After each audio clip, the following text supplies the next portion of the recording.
सात संगत जी, प्यार से कहना धन निरंकार जी।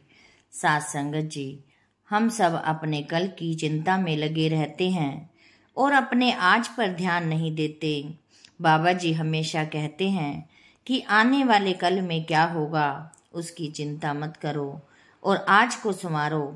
सात संगत जी, आज की साखी में आप प्यारे सात संगत दासी, यही भजन सिमरन में कितनी ताकत होती है जो मौत तक को भी टाल देती है। प्यारी सात संगत जी, इसी पर दासी एक बात रखेगी कि पुरानी बात है, एक जादूगर था जो छोटे मोटे तमाशे दिखाकर अपने और अपने परिवार का गुजारा करता था।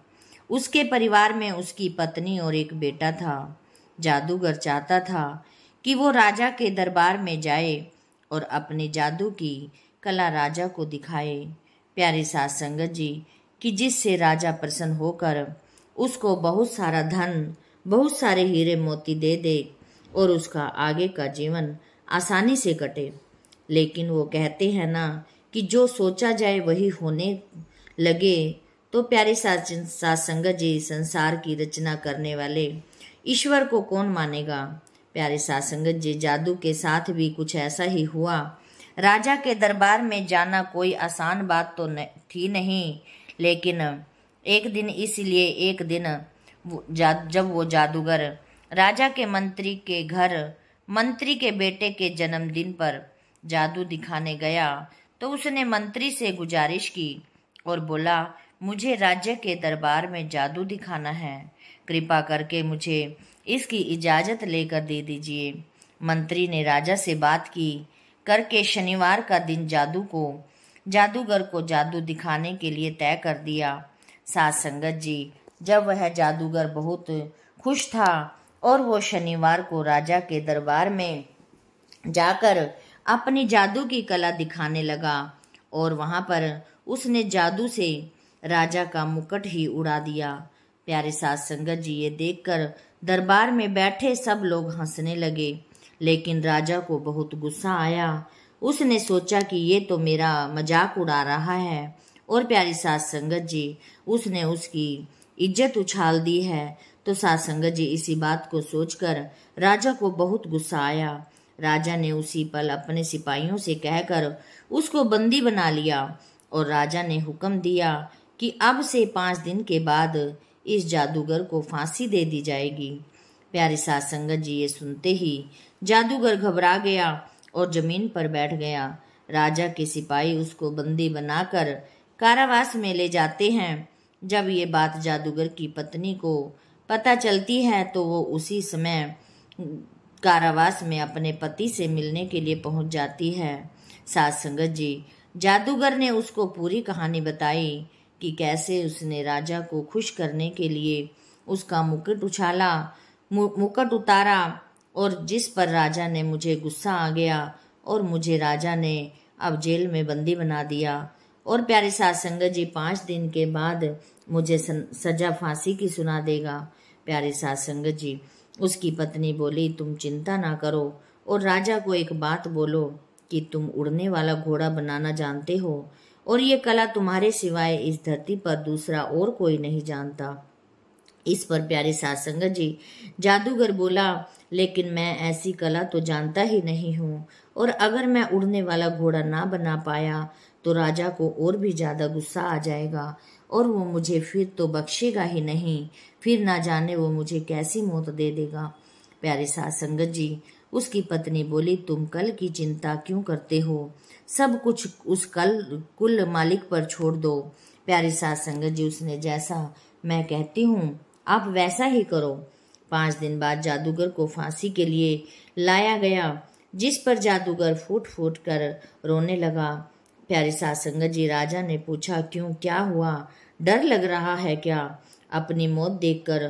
तो जादूगर बोला, नहीं राजा साहब, मुझे डर तो नहीं लग रहा, लेकिन मैं उड़ने वाला घोड़ा बना रहा हूँ और प्यारे सात संगत जी, मुझे बहुत ही जल्द मैं एक उड़ने वाला घोड़ा बना दूंगा। मुझे सिर्फ इसी बात का दुख है, यदि मैं अफसोस है कि यदि मैं मर जाऊंगा तो ये कला भी मेरे साथ ही चली जाएगी और मैं एक उड़ने वाला घोड़ा नहीं बना पाऊंगा और यह उड़ने वाला घोड़ा और किसी को बनाना आता ही नहीं है।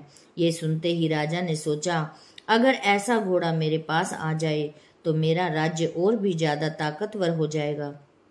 साथ संगत जी, राजा ने जादूगर से पूछा कि कितने समय में तुम उड़ने वाला घोड़ा बना दोगे। जादूगर बोला, महाराज 1 साल का वक्त तो लगेगा ही। राजा बोला, ठीक है, मैं आपको 1 साल का टाइम देता हूँ। अगर तुमने 1 साल में ऐसा घोड़ा बना दिया तो मैं तुम्हारी सजा माफ कर दूंगा, और अगर तुम ऐसा नहीं कर पाए तो ठीक 1 साल के बाद आज के दिन ही तुम्हें फांसी दे दी जाएगी।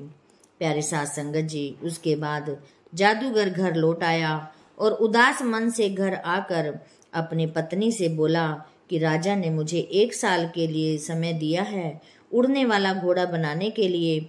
यदि मैं उड़ने वाला घोड़ा ना बना पाया तो ठीक इसी दिन ही राजा मुझे मौत दे देगा। पत्नी बोली, आप चिंता मत करो और समय बेकार मत करो, पूरा समय भजन सिमरन और दूसरों की मदद करने में लगाओ।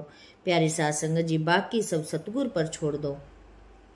तो साथ संगत जी, जादूगर ने पूरा 1 साल भजन सिमरन किया, गरीबों की मदद की, उसका फल तो उसको मिलना ही था। साथ संगत जी, 1 साल के बाद जब जादूगर उड़ने वाले घोड़ा ना बना पाया तो वो राजा के दरबार में गया। वहां प्यारी साथ संगत जी, उसने क्या देखा कि बहुत बड़ी भीड़ लगी हुई थी। किसी से पूछने पर पता चला कि कल रात राजा की और उसके घोड़े की एक हादसे में मारे गए हैं। तो प्यारे साथ संगत जी, राजा के बाद राजा का बेटा राजा बन गया तो बहुत ही दयालु था। साथ संगत जी, उसने एक घोषणा की थी कि जो भी मेरे पिताजी के की दंडों का था तो मैं उसको माफ कर दूंगा। कोई सजा दी है, मैं वो सब सजा माफ कर रहा हूँ और सुधरने का एक मौका और दे रहा हूँ। प्यारे साथ संगत जी, जादूगर को भी यही चाहिए था। ये सुनते ही जादूगर बहुत खुश हो गया और वापस पर प्यारे साथ संगत जी घर आ गया। जादूगर ने अपनी पत्नी को पूरी बात बताई तो प्यारे साथ संगत जी, उसकी पत्नी बहुत खुश हुई और जादूगर को अपने सतगुरु के पास लेकर गई और सतगुरु से मिलाया और बोली कि हे सतगुरु, आज आपकी कृपा से की वजह से ही मेरे पति की जान बच गई है। प्यारे साथ संगत जी, एक विश्वास की ताकत होती है। इस पर प्यारे साथ संगत जी, सतगुरु बोले, मैंने कुछ नहीं किया, ये सब तेरे पति के भजन सिमरन का ही फल है। क्योंकि नाम के सिमरन में इतनी ताकत होती है कि बड़ी से बड़ी मुसीबत भी टल जाती है। प्यारी साथ संगत जी, जितनी हम सेवा करते हैं, जितना हम सिमरन करते हैं तो उसका तो हमें फल मिलना ही होता है। तो साथ संगत जी, हमें भी आने वाले कल को छोड़कर अपने आज को संवारना है और भजन सिमरन को पूरा वक्त देना है। आने वाले कल की चिंता उस सतगुरु पर छोड़ देनी है। प्यारी साथ संगत जी, इसी के साथ प्यारे साथ संगत जी, दासी आपसे इजाजत चाहेगी और प्यारे साथ संगत जी, दासी के इस चैनल को भी सब्सक्राइब कर देना। प्यारे साथ संगत जी, दासी को भी कोई गलती हो जाए तो प्यारे साथ संगत जी, दासी को भी क्षमा कर देना। साथ संगत जी, प्यार से कहना, धन निरंकार जी।